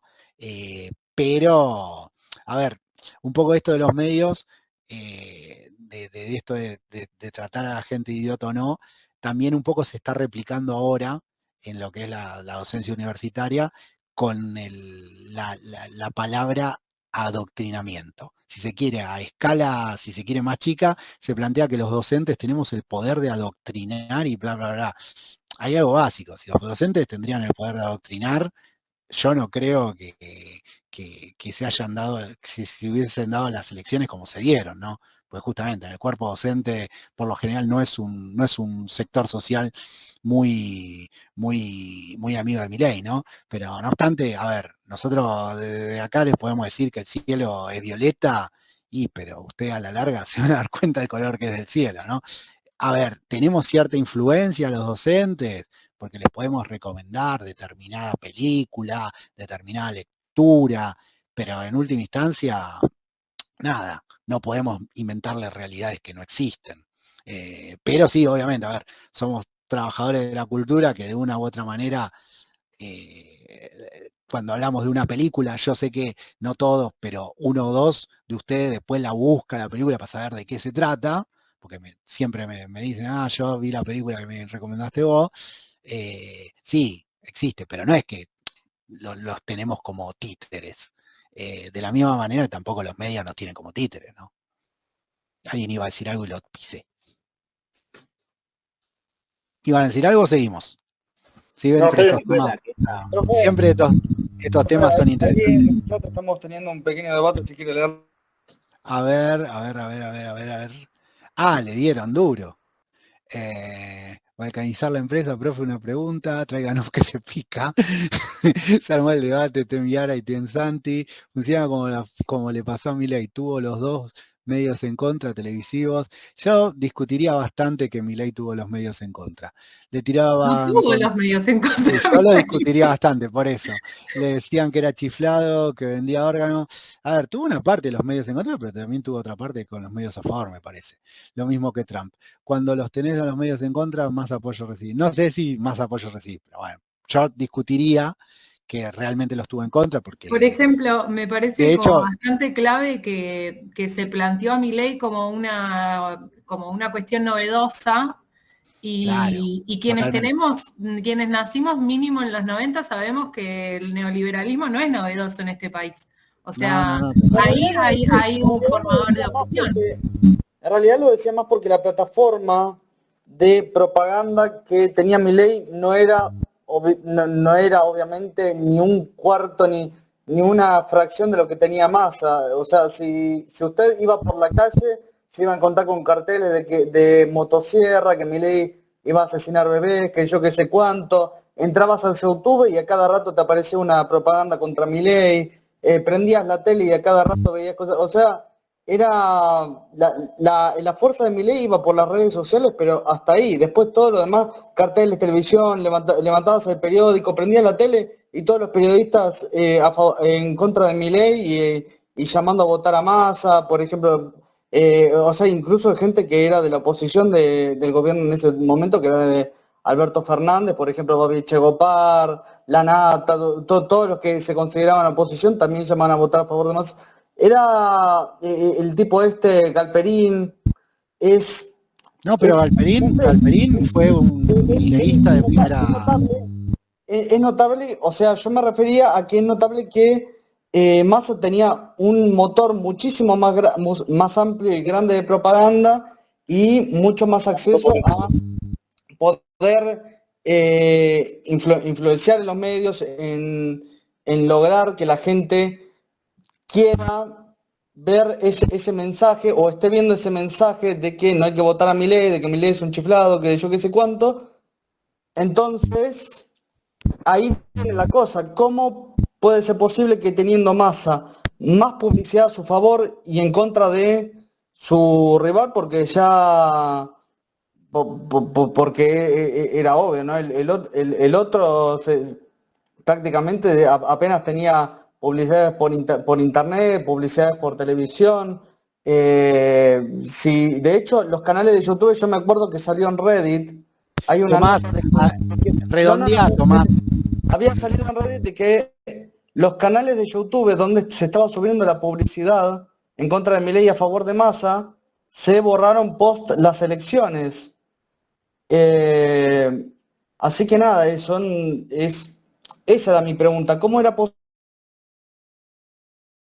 posible de que aún, igual le pasó a Trump, ¿no? Lo mismo le pasó a Trump, lo mismo le pasó al kirchnerismo en su momento, aún cuando tenés los medios en contra, puedas lograr tener mayor apoyo por la gente en el momento de las elecciones, ¿no? Después lo vas a ir perdiendo cuando vayas gobernando y bueno, es lo que pasa. Esa es mi pregunta. ¿Cómo funciona la relación entre el voto y la propaganda? No, igual, digo, no me quiero ir mucho porque no estamos en la facultad de comunicación, ¿no? No obstante, ante esto que planteás vos, Tomás, yo lo único que tengo para decir es que una cosa me parece que es decir, Massa, y eso yo acuerdo, Massa tenía más medios a su favor que Milei, y otra cosa es decir que todos los medios estaban en contra de Milei, porque, a ver, Milei salta a la fama justamente en los medios de América, y en los medios de América lo levantaron, lo llevaron de la nada. Les cuento como anécdota. Yo doy clases en la Universidad de Lomas, y normalmente yo siempre invitaba a liberales a que vengan a discutir a la facultad y hacíamos debates muy interesantes para el estudiantado. Y a mí uno de los chicos que vino acá a la facultad me dice, si querés, te doy el teléfono de Milei. Yo dije que no, porque nada, no lo veía como una persona invitable, digamos. Y al tipo, o sea, lo inventaron en los medios. A eso voy, no es que era una persona con algún tipo de prestigio, lo inventaron desde los medios. En ese sentido, me parece difícil decir que que todos estaban en contra. No, tenía ciertos medios a favor y ciertos medios en contra, digamos. No. Sigo leyendo el debate y... No, igual, no, o sea, no me refiero a que no tenía medios, que no haya nada. Obviamente tenía medios que lo estaban apoyando, tenía gente detrás, solamente que decía que cómo se es posible ganar mucho apoyo a la población siendo que por ahí no tenés tanto poderío de propaganda. Esa era mi duda, ¿no? O sea, usted tiene razón, por supuesto, en eso. Él también tuvo apoyo y quizás no era tan, obviamente no fue tanto como como la plata que podía permitirse Massa para la campaña. Pero ¿cómo se lograba la relación entre la propaganda y el apoyo? Esa era mi pregunta en realidad. Bueno, yo la respuesta que te puedo dar de la economía, que es una respuesta que hace poco, no la inventé yo, hace poco la dio Álvarez Agis, un economista que podemos decir es bastante serio, fue en su momento viceministro de Economía del kirchnerismo, pero el tipo plantea posiciones muy serias, hoy en día es bastante bien reputado, dio una respuesta muy un tanto sencilla, pero para mi modo de ver, bastante efectiva, cuando dijo que la gente votó al candidato que no duplicó la inflación cuando gobernó. Básicamente, frente a la elección tenías el kirchnerismo, que había duplicado la inflación cuando gobernó, el macrismo, que había duplicado la inflación cuando gobernó, y bueno, estaba Milei que de alguna manera supo interpelar algunos sentidos comunes de la gente, y bueno, y en función de eso, la gente lo terminó votando.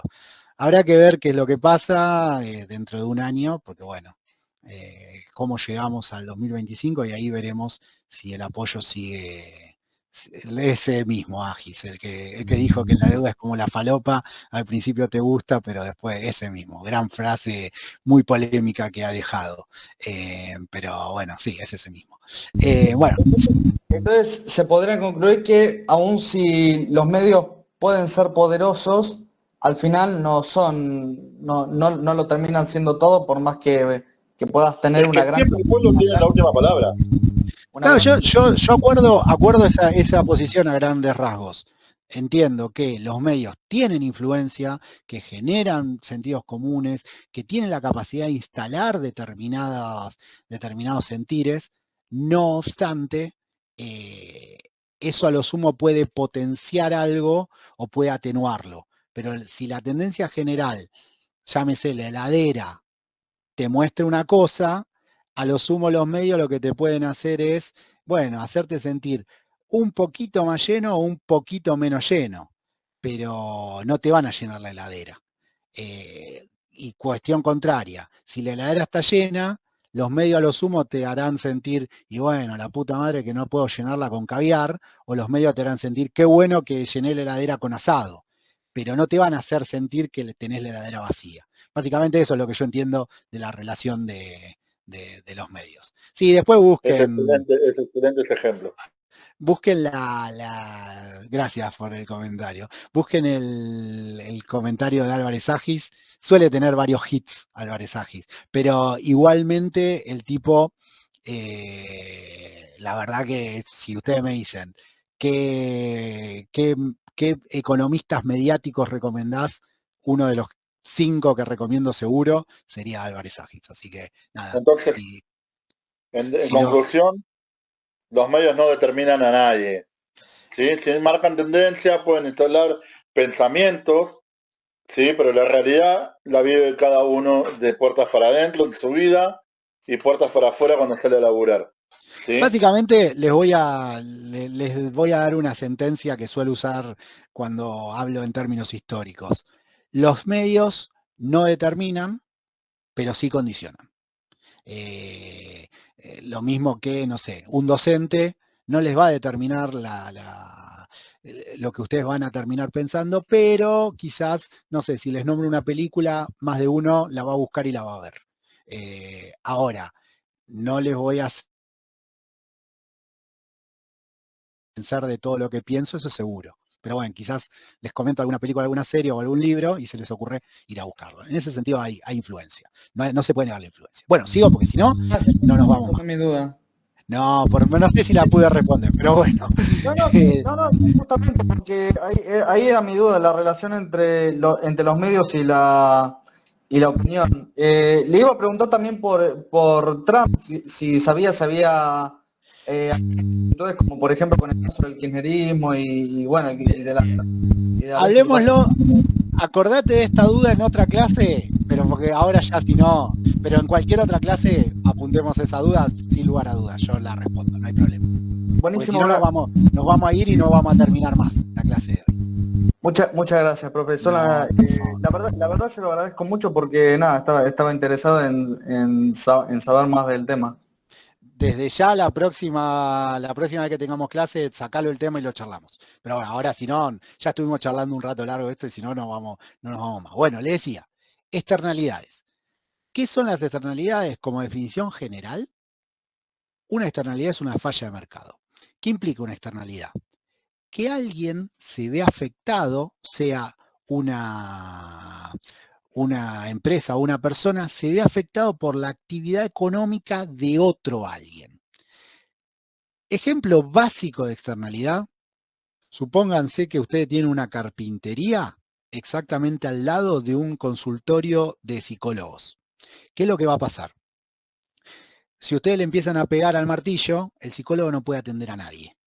Entonces, la actividad del carpintero afecta indirectamente la actividad de otra persona. En ese caso se lo denomina una externalidad negativa. ¿Por qué? Porque la actividad de una persona afecta negativamente a otra persona. Ahora bien, también existen lo que se denominan externalidades positivas. Por ejemplo, un caso de externalidad positiva vendría a ser cuando uno individualmente decide realizar una vacunación no sé, de algún virus. ¿Qué pasa? Uno se cubre de que no te pegue ese virus, pero a su vez uno mejora la situación del resto de la población. ¿En qué sentido? En que uno deja de ser a su vez también un vector de contagio. Entonces, si uno se vacuna, no solo mejora la situación de uno, sino que también indirectamente mejora la situación del resto. Eso se lo denomina una externalidad positiva. Siempre que hay externalidades negativas, ¿qué es lo que se dice? Que el precio de equilibrio siempre es inferior al precio social, al precio real, al precio eficiente. Y siempre que hay una externalidad positiva, lo que se dice es que el precio de mercado es superior al precio que debería ser eficiente. Por lo tanto, ¿qué es lo que pasa? Las externalidades negativas tienen costos sociales que no se registran en los registros contables, y las externalidades positivas tienen beneficios sociales que no se registran también en los costos contables. Y esto de Pero, externalidad, dale. hay algo de eso que sí que se registra. O sea, ponele, podés contabilizar los costos en, como se dice, en salud pública, que invertiría si la gente se contagiara con la tasa de contagio que Sí, teníamos. ahí es cuando se tienden a corregir estas externalidades a través de políticas públicas. Por ejemplo, cuando se detecta que Pensé que ya ha intervenido. Ok. no, cuando se detecta que, no sé, vacunándote prevenís futuras enfermedades y no sos vector, ¿qué es lo que hace el Estado? A través de políticas públicas incentiva, subsidia, subvenciona, por ejemplo, las vacunas. Y entonces eso implica que, bueno, la sociedad va a tener menos vectores y por lo tanto eso genera un mejor bienestar social y a su vez, a la larga también, al mismo Estado le hace ahorrar en futuro gastos médicos, por ejemplo. ¿Se entiende? Por lo tanto, bueno, ahí aparecen las políticas públicas. ¿Qué es lo que tienden a hacer las políticas públicas? Tienden a emparejar el precio de equilibrio con el óptimo. ¿Qué implica? Supongamos, tenemos una externalidad negativa y tenemos un precio de equilibrio. De una u otra manera se va a operar para que el carpintero deje de pegarle a la madera y moleste menos al psicólogo. Y por lo tanto se reduzca la oferta de carpintero. Veremos si es por prohibición, si es por impuesto. Hay distintas formas que hacen que el precio de mercado aumente y se reduzca las cantidades producidas a las cantidades que se lleguen a las cantidades óptimas. Perdón, una cosa que no me queda claro. Vos Dale. estás dando el ejemplo de el carpintero y el coso de Y el psicólogo. psicólogo, sí. ¿Puede ser el carpintero y y yo?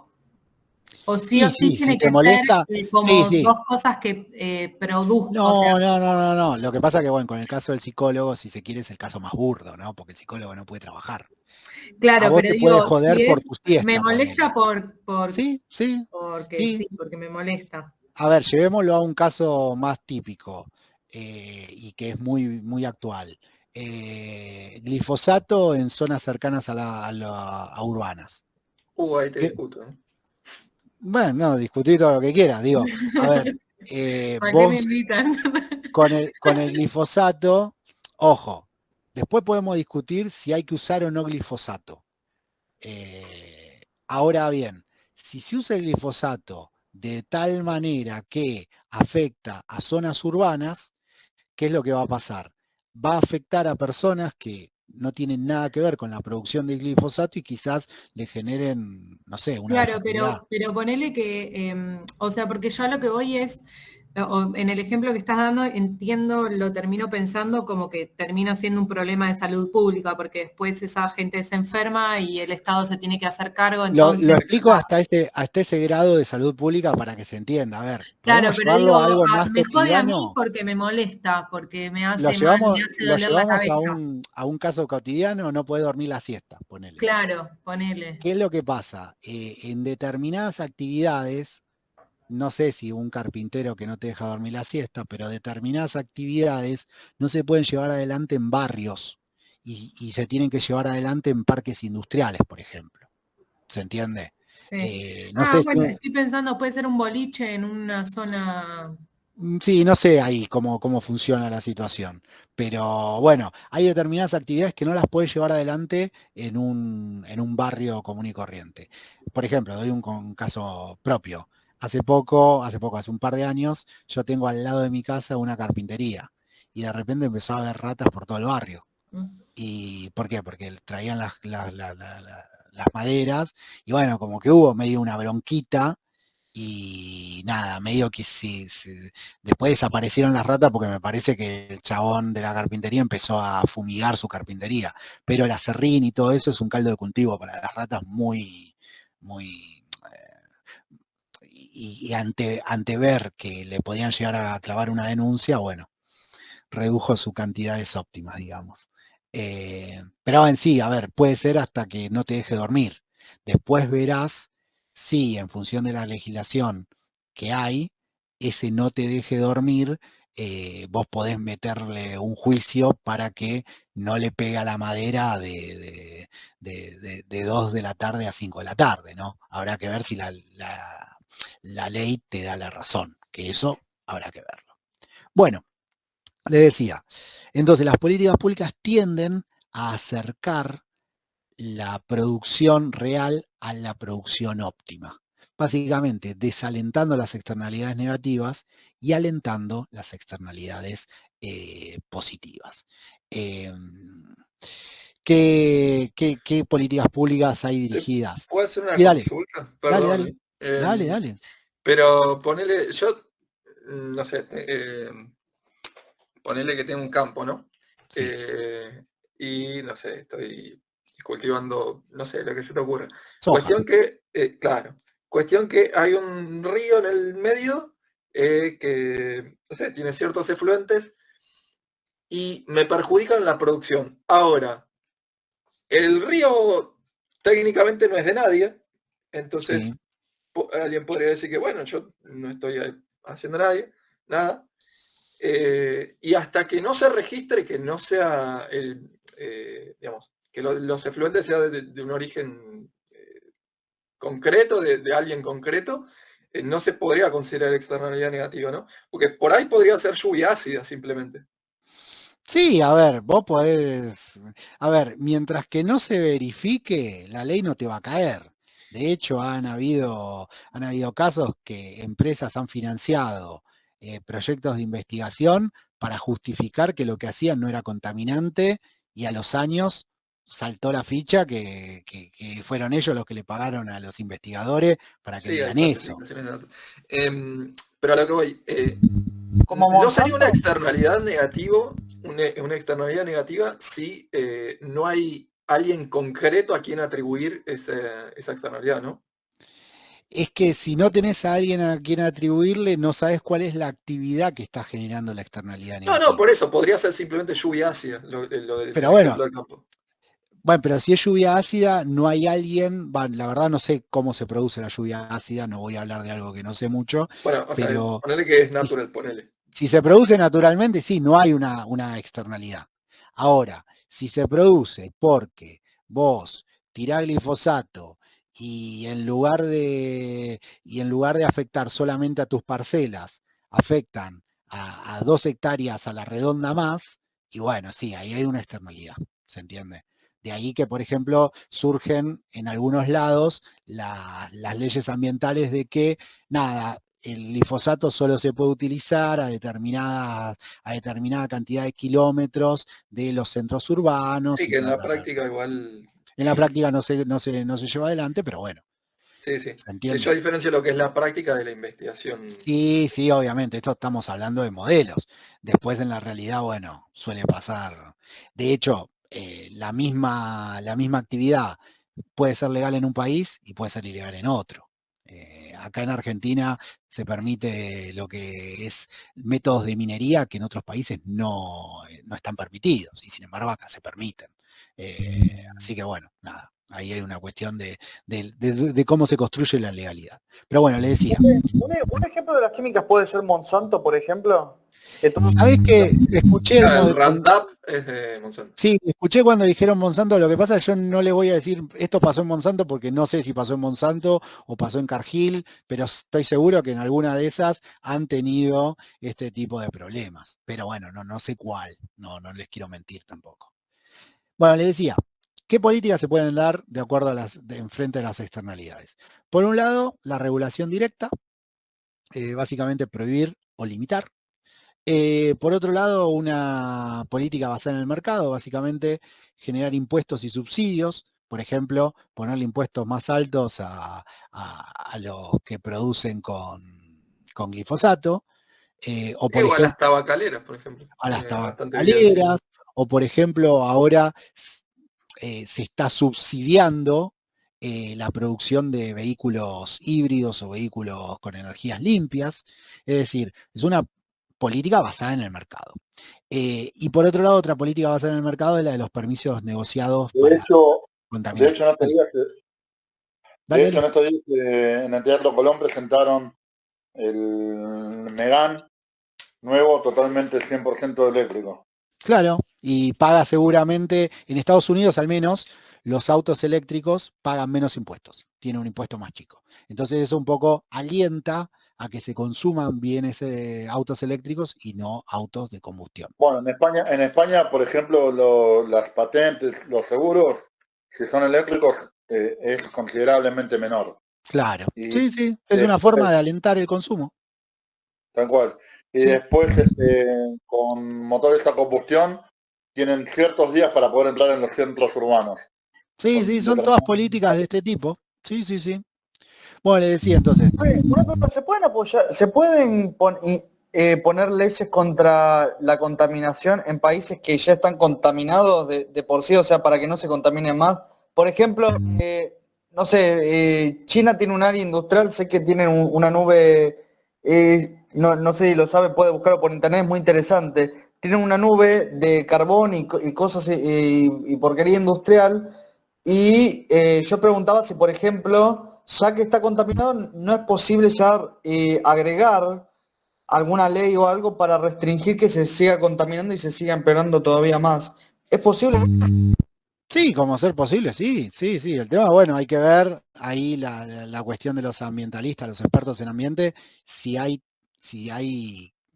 se quiere reversibilidad en los daños. Pero como leyes se puede poner. Te va a salir un poco caro contradecir a Xi Jinping, ¿no?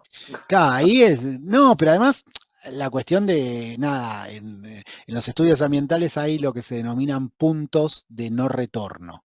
¿Qué quiere decir? Básicamente, bueno, esto ya está hecho mierda y por más de que hagamos algo, no se va a solucionar.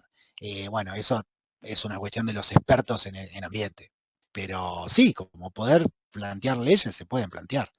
Uno puede plantear la ley que uno quiera, de ahí que se cumpla es otra cosa. Bueno, le decía, soluciones basadas en mercado. Tenemos la de permisos negociables para contaminar, por ejemplo, los acuerdos de Kioto, si no me equivoco, los de París, no me acuerdo cuáles de los dos, permiten a los países y a determinadas empresas de determinados países emitir una determinada cantidad de carbono. Y entonces muchas veces lo que pasa es como se permite una cuota limitada, esa cuota se termina comercializando. Entonces empresas que no contaminan invierten en medios no contaminantes y le venden esa cuota a empresas contaminantes. Entonces un poco se alienta a que esas empresas dejen de contaminar. Y después tenemos soluciones privadas, básicamente el teorema de Coase, ¿qué implicaría? Y bueno, que por ejemplo, si a Lara le molesta el carpintero, llegue un arreglo de que, nada, el carpintero no le puede martillar entre las 2 de la tarde y las 5 de la tarde, y bueno, y una vez por mes le tiene que hacer una silla, póngale. Entonces ahí lo deja martillar, pero en un horario que no sea ese. Esta solución privada implica justamente la no intervención estatal y el acuerdo entre los dos privados. Y entonces se resuelven las externalidades arreglado entre ellos. Esto a ustedes le va a parecer muy chistoso, pero si lo buscan lo van a encontrar. Hace un tiempo había una persona que estaba enojada con su vecino porque su vecino hacía todos los días asado. Y entonces le molestaba el humo. Y esa persona hacía todos los días asado, al vecino le molestaba el humo, y llegaron a un acuerdo entre las partes de que lo dejaba hacer asado siempre y cuando lo invite una vez por semana a comer asado. Entonces ahí arreglaron, hicieron un acuerdo entre privados. Bien, si hay costos. ¿Cómo? The Nature of the Film. Creo que es de Coase eso. Sí, por eso es el teorema de Coase. Claro. Sí. Eso pasa en tanto y en cuando no hay costos que se incurren para la negociación. Ya cuando se incurren en costos, ya la cuestión no pasa por un negocio entre privados. Bueno, también se pueden implementar impuestos correctivos y permisos de contaminación, como dijimos. Los impuestos correctivos, ¿qué es lo que van a hacer? Van a limitar la cantidad producida. Van a desanimar la producción, en verdad, no van a limitar. Los permisos de contaminación sí van a limitar estrictamente la cantidad producida de un determinado bien o de un determinado servicio. Vamos a hacer una cosa, bienes públicos, pues ya son las 9, no me quiero seguir extendiendo. Bienes públicos no lo voy a tomar en el examen y lo vamos a retomar después del examen, ¿sí? Lo retomamos después del examen, vamos a tardar un ratito, no mucho, pero vamos a dejar acá, porque si no me voy a extender y nada, podemos irnos como a las 10 de la noche. Vamos a dejar acá los temas. Entra todo hasta bienes públicos. ¿Estamos? ¿Sí, no? Bien. Bueno, vamos a dejar acá toda la cuestión de temas. Preguntas ahora. Preguntas de cara al examen. Díganme. Yo no entendí lo último. O sea, ¿vamos a ver bienes públicos inmediatamente después del examen? Sí, porque si no nos vamos a ir bastante más tarde. No estoy dejando tiempo para las preguntas. Claro, pero ¿en la misma clase decís? La próxima clase que tengamos contenidos, sería la clase post-examen, bueno. Retomamos en bienes públicos. Los bienes públicos los dejamos fuera del primer parcial, porque si no, a ver, como dicen acá, está bueno el debate, pero bueno, si nos fuimos un poco, hoy charlamos de muchos temas, y bueno, nos vamos a ir a cualquier hora, dejando espacio para las preguntas. Tuvo una externalidad positiva, un tema menos en el fue una externalidad positiva. Igual cada 2 por 3 surgen estos temas y nos colgamos hablando de cuestiones, si se quiere, no estrictamente de los contenidos. ¿Qué